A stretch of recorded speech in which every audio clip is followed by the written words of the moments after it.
Hello everyone and welcome back to study only channel. तो मैंने अपने पिछले वीडियोस में जो है letter of credit, types of letter of credit, ये सब वीडियोस जो हैं ये सब के ऊपर वीडियो मैं ऑलरेडी बना चुका हूँ। तो अगर आप सभी ने वो वीडियोस नहीं देखे हैं तो मैं लिंक डिस्क्रिप्शन में दे दूँगा, आप वहाँ से जाके जो वीडियोस देख सकते हो। तो आज हम अनदर मेथड ऑफ पेमेंट की बात करेंगे जिसमें बिल फॉर कलेक्शन या डॉक्यूमेंट्री कलेक्शन बोलते हैं। तो इसमें बेसिकली टू मेथड्स आते हैं। First one is documentary against payment जिसको डीपी बिल बोलते हैं, and second one is documents against acceptance जिसको डीए बिल बोलते हैं। तो चलिए अब जानते हैं इसके बारे में और डिटेल्स में थोड़ा। तो पहला हमारा डीए बिल और डीपी बिल। डीए बिल जिसको बोलते हैं डॉक्यूमेंट्स अगेंस्ट एक्सेप्टेंस, एंड दूसरा है डीपी बिल जिसको बोलते हैं डॉक्यूमेंट्स अगेंस्ट पेमेंट। तो डीए बिल में क्या होता है कि ये यूजांस बिल्स होता है बेसिकली, और इसमें क्या है, some credit period is allowed for the payment. इसमें जो बायर होता है, ठीक है, उसको जो है थोड़ा क्रेडिट पीरियड मिल जाता है कि वो जो है समझो 90 डेज हो गया, 30 डेज हो गया, उसको गुड्स मिला और उसके गुड्स मिलने के बाद जो है वो पेमेंट कर सकता है। तो उसको ऑन द स्पॉट पेमेंट नहीं करता है, ऑन द स्पॉट पेमेंट नहीं करना पड़ता है। फिर डीपी बिल की बात करते हैं। तो डीपी बिल में देख तो ये लिखा हुआ साइड बिल, तो एट साइड पे उसको पेमेंट करना पड़ता है, इमीडिएट पेमेंट। जैसे भी उसको जो है डॉक्यूमेंट्स मिल जाते हैं, जैसे उसको गुड्स जैसे उसके डॉक्यूमेंट्स आ जाते हैं उसके हैंड में, तो उसको जो है तुरंत जो है पेमेंट करना पड़ता है। देन उसको जो है गुड्स उसको मिलता है। तो इसमें थोड़ा अलग होता है। तो डी और डीपी बिल में बेसिकली यही फ़र्क है कि डीए में जो आपको ऑन द स्पॉट पेमेंट नहीं करना है, बट डीपी बिल में ऑन द स्पॉट पेमेंट करना है। तो चलिए अब जो है स्टेप्स देखते हैं। तो मैं बता दूं आपको कि कुछ स्टेप कॉमन है दोनों में, जहाँ से स्टेप्स अलग हैं मैं आप सभी को बता दूंगा। तो पहला स्टेप क्या होगा, exporter and importer will sign the sales contract and they already decide in which kind of bill they will take. मतलब क्या होता है पहला स्टेप में, एक्सपोर्टर और इंपोर्टर जो अदर कंट्रीज में है वो सेल्स कॉन्ट्रैक्ट जो है अपना साइन करेंगे, और वो लोग ऑलरेडी डिसाइड कर लेते हैं कि हमें डीए बिल रखना है या डीपी बिल रखना है। तो वो सब उनके टर्म्स एंड कंडीशन में वो लोग पहले से ही डिसाइड करके रखते हैं। अब सेकंड स्टेप में क्या होता है, exporter will ship the goods to the importer. अब सेकंड स्टेप में जो एक्सपोर्टर जो है गुड्स को जो है शिप में लोडिंग कर देगा इंपोर्टर के लिए। तो सेकंड स्टेप में जो है इंपोर्टर के लिए इंपोर्टर को जो है गुड्स पहुंचाया जाता है बाय एक्सपोर्टर। तो एक्सपोर्टर जो है गुड्स अब शिपमेंट कर दिया। अब थर्ड स्टेप में क्या होगा, exporter will prepare all the documents like bill of exchange, बाद में बिल ऑफ लेडिंग, बीएल मतलब bill of lading and other document, other invoice. Then exporter will submit all document to the remitting wing. अब यहाँ पे क्या होगा, exporter ने जैसे ही गुड सबमिट करेगा ना, तो वैसे ही जो है उसको कुछ इंपॉर्टेंट डॉक्यूमेंट प्रिपेयर करने पड़ेंगे, जैसे बिल ऑफ एक्सचेंज हो गया, bill of lending. Bill of lending बहुत इंपॉर्टेंट डॉक्यूमेंट होता है और ये टाइटल डॉक्यूमेंट होता है, मैंने पिछले वीडियो में बताया था। अगर इंपोर्टर के पास में ये डॉक्यूमेंट होगा तो उसको गुड्स ही नहीं मिलेगा। तो ये बहुत इंपॉर्टेंट डॉक्यूमेंट होता है। तो थर्ड स्टेप में जो है एक्सपोर्टर ये सब डॉक्यूमेंट्स प्रिपेयर करके जो उनकी रेमिटिंग बैंक है उसमें ये सब डॉक्यूमेंट्स जो है सबमिट कर देगा। फिर स्टेप 4 में क्या होगा, now remitting bank send all document to the collecting bank और प्रेजेंटिंग बैंक। तो अब क्या होगा, या ये डॉक्यूमेंट्स जो है रेमिटिंग बैंक जो है ट्रांसफ़र कर देगा कलेक्टिंग बैंक को, या collecting bank and presenting bank को। तो ये बात ध्यान रखना कि कहीं कहीं जो है कलेक्टिंग बैंक और प्रेजेंटिंग बैंक किसी केस में जो एक होती है और किसी में अलग होती है। तो वो डॉक्यूमेंट सब जो है वहाँ पे सेंड कर देगी।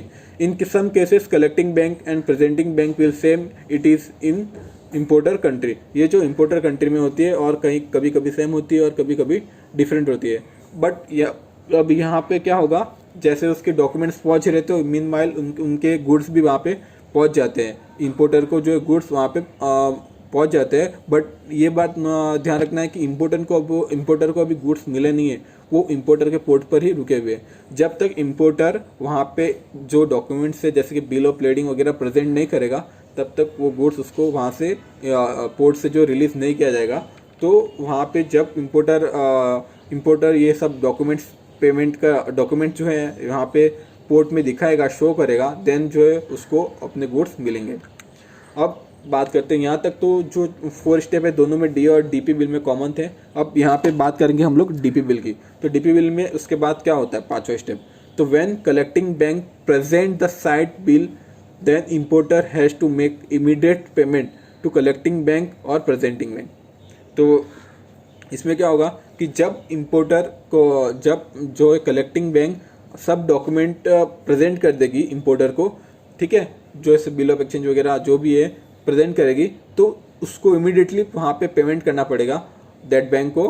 तो मैंने जैसे कि बताया कि डॉक्यूमेंट्स अगर पेमेंट इमीडिएट पेमेंट करना होता है, तो जैसे ही डॉक्यूमेंट्स प्रेजेंट करेगी बैंक, तो उसको तुरंत पेमेंट करना पड़ेगा बैंक को। मैंने बैंक में वो बताया कलेक्टिंग बैंक प्रेजेंटिंग बैंक, इसमें जो मैंने इमेजिन किया कि दोनों सेम ही है, तो जो है वो कलेक्टिंग बैंक को जो पेमेंट कर देगा।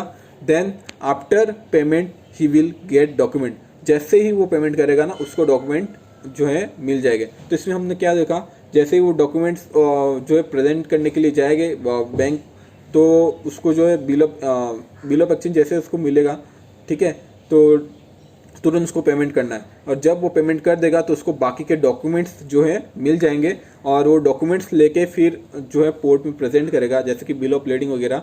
जैसे वो प्रेजेंट करेगा उसको जो इम्पोर्टर को अपने गुड्स मिल जाएंगे, जैसा मैंने लिखा है, then he will present the documents at port and get the goods. जैसे ही वहाँ पे वो बैंक को पेमेंट करेगा, बैंक उसको डॉक्यूमेंट देगी। जैसे ही वो इम्पोर्टर को डॉक्यूमेंट्स मिल गया, वो पोर्ट पे जाएगा और अपने गुड्स रिलीज कराएगा और अपने वेयरहाउस में जो भी है उसको लेके आएगा। तो ये था डीपी बिल में। अब डीपी बिल में आपको ये क्या बात याद रखनी कि एट साइट मतलब तुरंत उसको पेमेंट करना है। बस कॉमन सेंस इतना ही रखना है कि डीपी बिल में हमको इमीडिएट पेमेंट करना है, हमें क्रेडिट पीरियड अलाउड नहीं है। अब बात करते हैं फाइनल स्टेप की। तो now collecting bank transfer fund to the remitting bank. जो कलेक्टिंग बैंक है, अभी वहाँ से जो है इम्पोर्टर ने पेमेंट तो कर दिया कलेक्टिंग बैंक, तो कलेक्टिंग बैंक जो है वो रेमिटिंग बैंक को जो है फंड ट्रांसफर करेगी, and remitting bank transfer fund to the exporter at final step.